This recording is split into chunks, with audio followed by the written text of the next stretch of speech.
Hi everyone. So today I want to talk about leadership. What is leadership?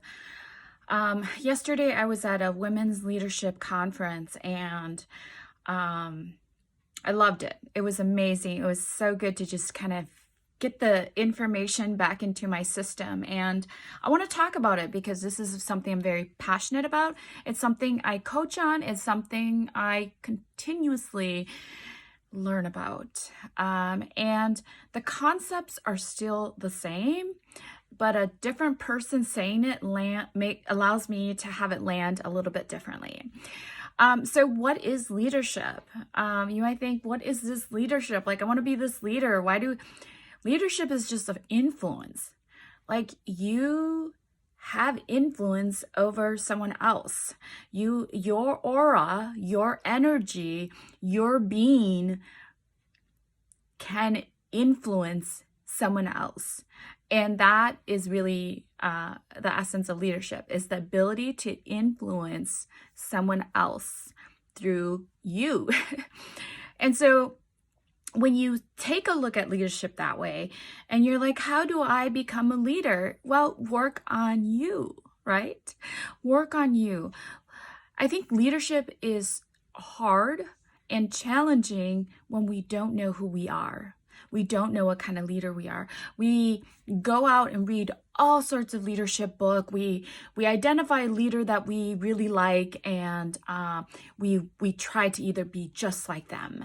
And that's not how it works, because it's not you. It's not authentic to you. You gotta take information, learn from people. Absolutely.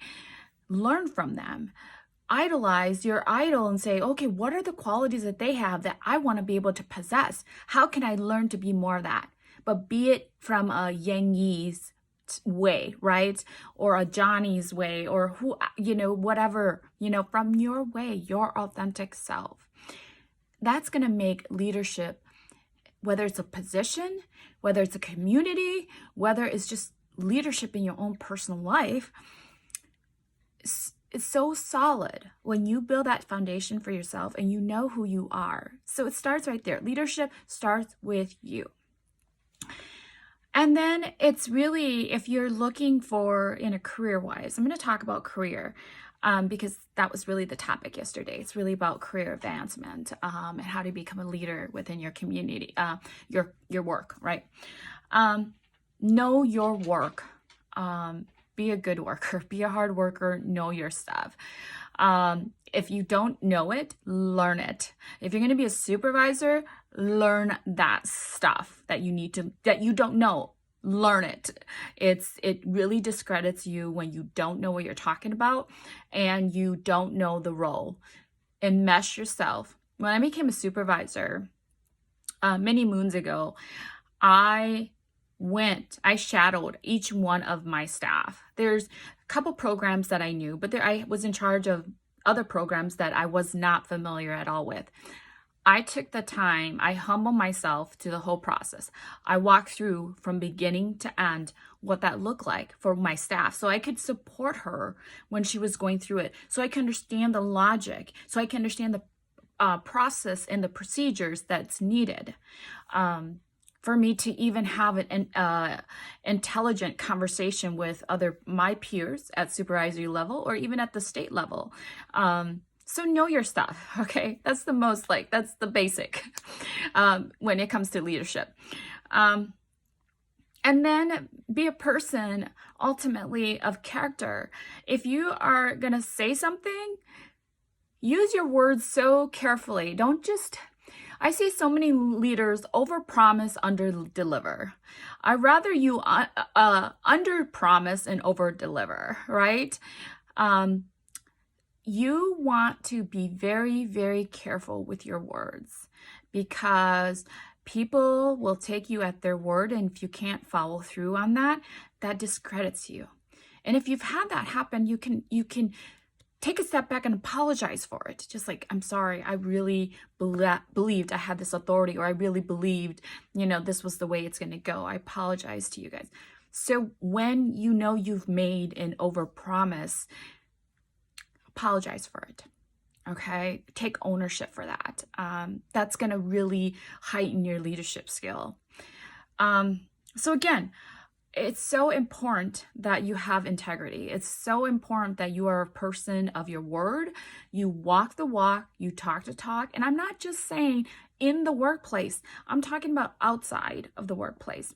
I see so many amazing leaders that are outside the workplace that are phenomenal. Like, I want to hang out with you. And then they go into the workplace where I'm interacting with them. I'm like, I want nothing to do with you. Like, who is this person? What happened to that chill, like life is great, fun person that I'm meeting outside of work?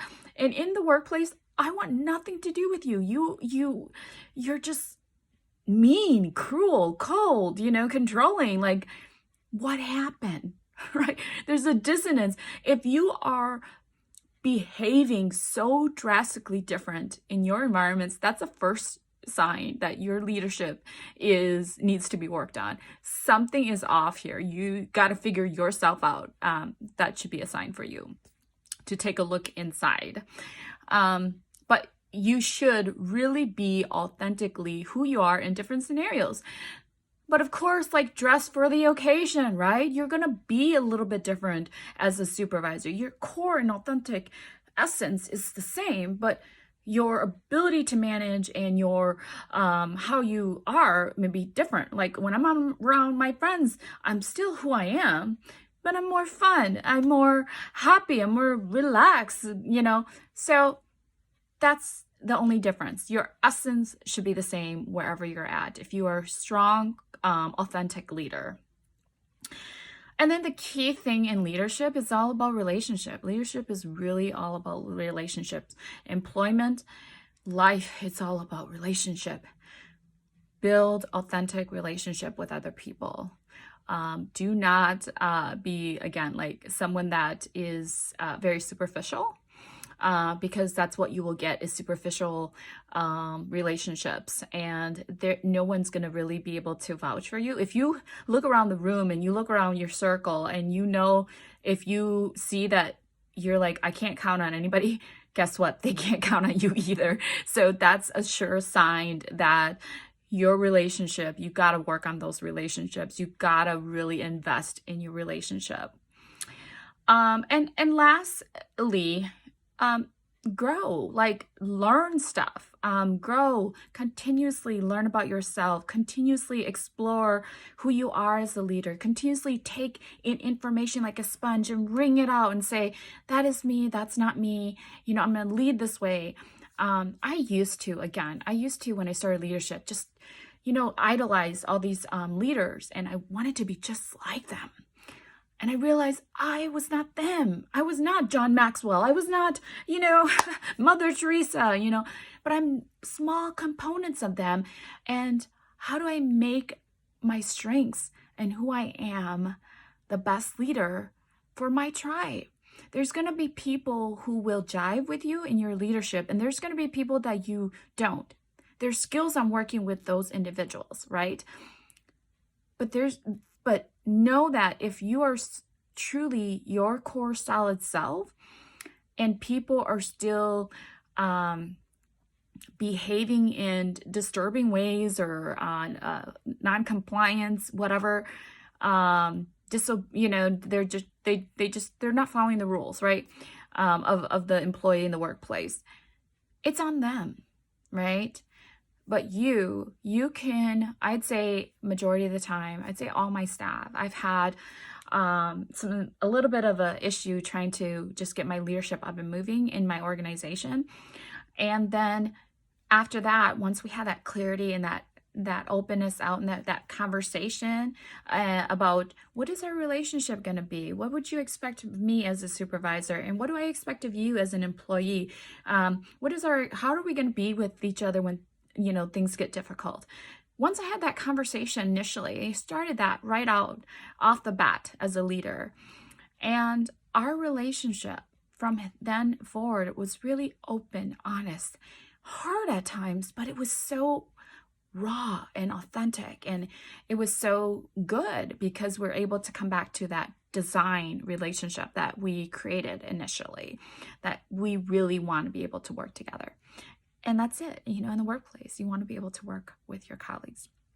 So that's some stuff about leadership with you. If you'd like to learn more, feel free to contact me. I love leadership. Love it. I study it. I breathe it. I read it.